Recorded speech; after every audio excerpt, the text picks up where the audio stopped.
अटल की रैलियों में स्कूटी दौड़ाने वाली हवलदार की पत्नी ने अखिलेश यादव का कर दिया बुरा हाल। इधर दहाड़ मारकर क्यों रोने लगी काजल निषाद। लखनऊ में बैठे अखिलेश यादव को लगा झटका, हवलदार की पत्नी ने सपा को दिया जोरदार का झटका। योगी के हनुमान ने कैसे पलट दिया सपा का गेम। सैनिक की पत्नी बनी लखनऊ की नई कमांडर, कभी बीजेपी की रैलियों में दौड़ाती थी अपना स्कूटर, अब योगी के साथ मिलकर चलाएगी अपनी सरकार। अखिलेश यादव ने भी कभी नहीं सोचा रहा होगा कि जिस लखनऊ में वो बैठे हैं वहां एक हवलदार की पत्नी इतना बड़ा तहलका मचा देगी। आखिरी वक्त में योगी ने खुद अपने हनुमान को मोर्चा संभालने के लिए भेज दिया था। इसके बाद वो हुआ जिसकी उम्मीद शायद किसी को नहीं थी। कहते योगी की रणनीति को उनके करीबी भी नहीं समझ पाते हैं। यही वजह है कि आज तक जिंदगी में एक भी चुनाव नहीं हारे।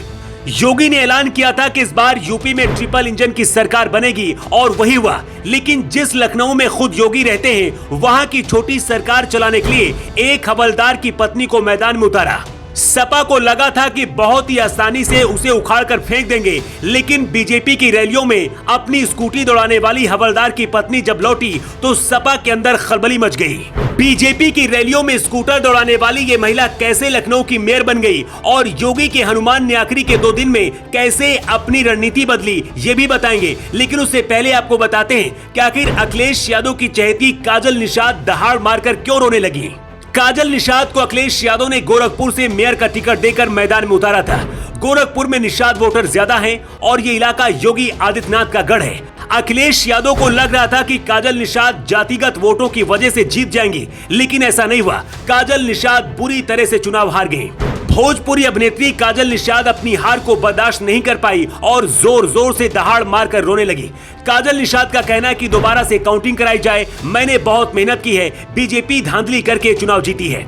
लेकिन काजल निषाद को ये बात कौन समझाए कि वो योगी आदित्यनाथ के इलाके में है और यहाँ से भगवा लहर चलती है।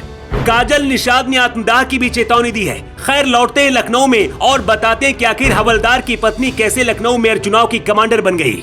लखनऊ मेयर चुनाव में बीजेपी ने सुषमा खरकवाल को प्रत्याशी बनाया था। खरकवाल को राजनाथ सिंह सहित बीजेपी के कई वरिष्ठ नेताओं का बहुत करीबी माना जाता है। सुषमा आज से नहीं बल्कि अटल बिहारी वाजपेयी के जमाने से बीजेपी की कार्यकर्ता रही हैं और बीजेपी के लिए अपने स्कूटर से प्रचार करती रही हैं। योगी युग आने के बाद भी सुषमा बीजेपी के लिए दिल से काम करती रही और योगी की नजर में आ गई।